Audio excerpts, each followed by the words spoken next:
have so many people here, especially people with bleeding disorders around the world. His involvement as a volunteer began in Ireland. Now you can figure out the picture, and was sparked by the HIV crisis and the devastating effect it had on people with bleeding disorders. He became chairman of the Irish Haemophilia Society, one more in 1987, serving as chair for 17 years, and is currently its chief executive. Served on the WFH Council starting in 1990, and was instrumental in creating the new WFH Constitution and it improved governance structure. He served as president of WFH for 10 years from 1994 to 2004.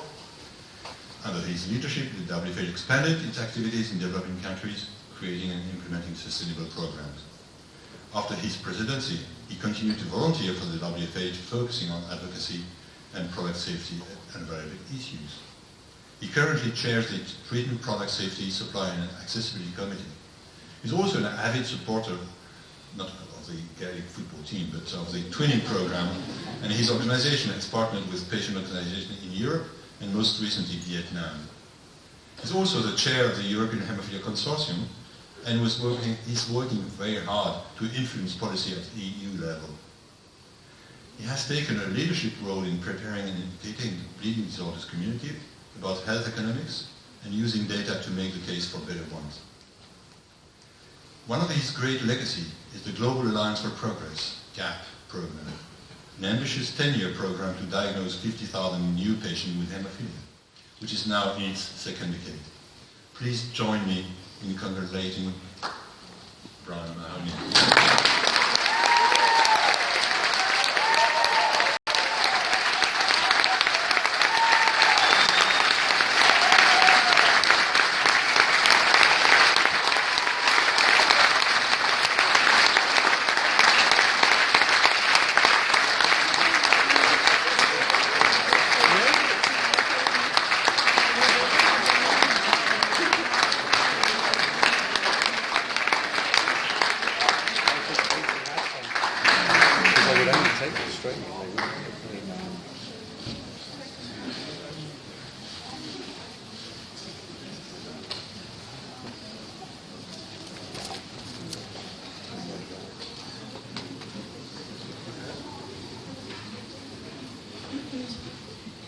Thank you. I'm kind of hard to surprise. That was a total surprise.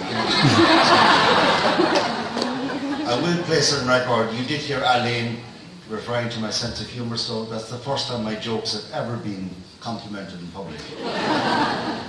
It's 30 years since I went to my first WFH Congress in Brazil in 1984, and I met Frank and Mark Schnabel at that point in time.